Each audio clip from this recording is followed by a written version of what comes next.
ಎಲ್ಲರಿಗೂ ನಮಸ್ಕಾರ. ಯುಗಾದಿ ಅಂದ್ರೆ ಬರೀ ಹೊಸ ವರ್ಷದ ಆರಂಭ ಅಷ್ಟೇ ಅಲ್ಲ, ಇದು ನಮ್ಮ ಜೀವನದ ಬಗ್ಗೆನೇ ಒಂದು ದೊಡ್ಡ ಪಾಠ ಹೇಳುವ ಹಬ್ಬ. ಬನ್ನಿ ಹಾಗಾದ್ರೆ ಈ ಹಬ್ಬದ ಹಿಂದಿರೋ ಆ ಅದ್ಭುತವಾದ ತತ್ವ ಏನು ಅಂತ ಒಟ್ಟಿಗೆ ತಿಳ್ಕೊಳ್ಳೋಣ. ಒಂದೇ ಒಂದು ರುಚಿ ನಮ್ಮ ಪೂರ್ತಿ ವರ್ಷದ ಕಥೆಯನ್ನ ಹೇಳೋಕ್ ಸಾಧ್ಯನಾ? ಕೇಳೋಕೆ ವಿಚಿತ್ರ ಅನ್ಸುತ್ತೆ ಅಲ್ವಾ? ಆದ್ರೆ ಈ ಪ್ರಶ್ನೆಗೆ ಉತ್ತರ ಹುಡುಕ್ತಾ ಹೋದ್ರೆ ನಾವು ಯುಗಾದಿ ಹಬ್ಬದ ಕೇಂದ್ರ ಬಿಂದುವಾಗಿರೋ ಒಂದು ವಿಶೇಷವಾದ ತಿನಿಸು ಮತ್ತೆ ಅದರ ಹಿಂದಿರೋ ಆಳವಾದ ಅರ್ಥವನ್ನ ತಿಳ್ಕೋಬಹುದು. ಸರಿ, ಹಾಗಾದ್ರೆ ಮೊದಲು ಈ ಹೊಸ ಯುಗದ ಆರಂಭ ಅಂದ್ರೆ ನಿಜಕ್ಕೂ ಏನು ಅನ್ನೋದನ್ನ ನೋಡೋಣ. ಯುಗಾದಿ ಅನ್ನೋ ಪದವನ್ನೇ ನೋಡಿ. ಯುಗ ಅಂದ್ರೆ ಕಾಲ, ಆದಿ ಅಂದ್ರೆ ಆರಂಭ. ಸೊ ಅಕ್ಷರಶಃ ಇದರ ಅರ್ಥ ಒಂದು ಹೊಸ ಯುಗದ ಆರಂಭ ಅಂತ.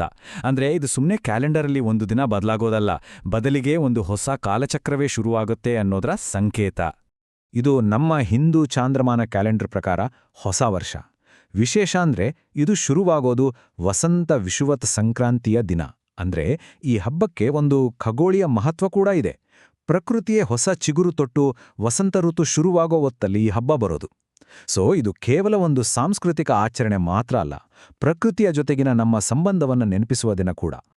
ಹಬ್ಬದ ದಿನ ಪ್ರತಿ ಮನೆಯಲ್ಲೂ ಹೊಸ ವರ್ಷವನ್ನ ಸ್ವಾಗತಿಸೋಕೆ ಒಂದಷ್ಟು ತಯಾರಿಗಳು ನಡೀತವೆ.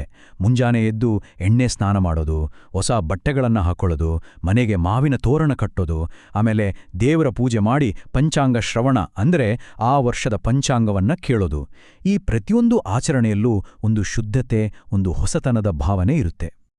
ಓಕೆ, ಈಗ ಯುಗಾದಿಯ ಅತ್ಯಂತ ಮುಖ್ಯವಾದ ಮತ್ತು ತುಂಬಾನೇ ವಿಶಿಷ್ಟವಾದ ಒಂದು ಸಂಪ್ರದಾಯದ ಬಗ್ಗೆ ಮಾತಾಡೋಣ.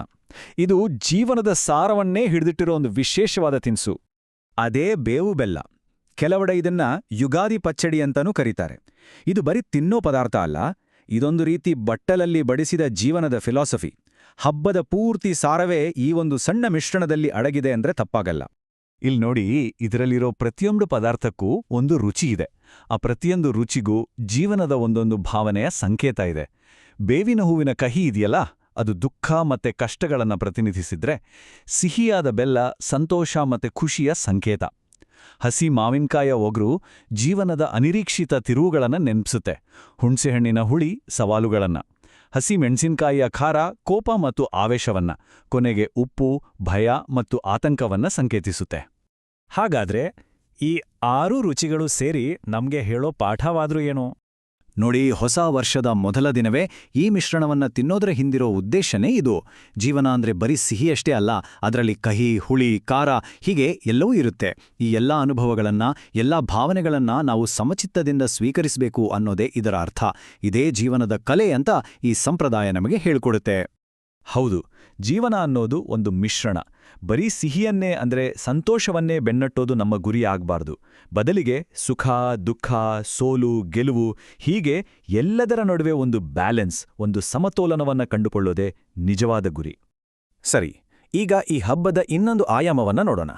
ಈ ಜಗತ್ತಿನ ಸೃಷ್ಟಿಗೂ ಯುಗಾದಿಗೂ ಏನಾದ್ರೂ ಸಂಬಂಧ ಇದೆಯಾ? ಬನ್ನಿ ನೋಡೋಣ. ಒಂದು ದಂತಕಥೆಯ ಪ್ರಕಾರ ಬ್ರಹ್ಮದೇವ ಇಡೀ ಬ್ರಹ್ಮಾಂಡದ ಸೃಷ್ಟಿಯನ್ನೇ ಶುರು ಮಾಡಿದ್ದು ಇದೇ ಯುಗಾದಿ ದಿನದಂದು ಅಂತ ಹೇಳ್ತಾರೆ. ಇದು ಈ ಆಚರಣೆಗೆ ಒಂದು ಕಾಸ್ಮಿಕ್ ಮಹತ್ವವನ್ನು ಕೊಡುತ್ತೆ.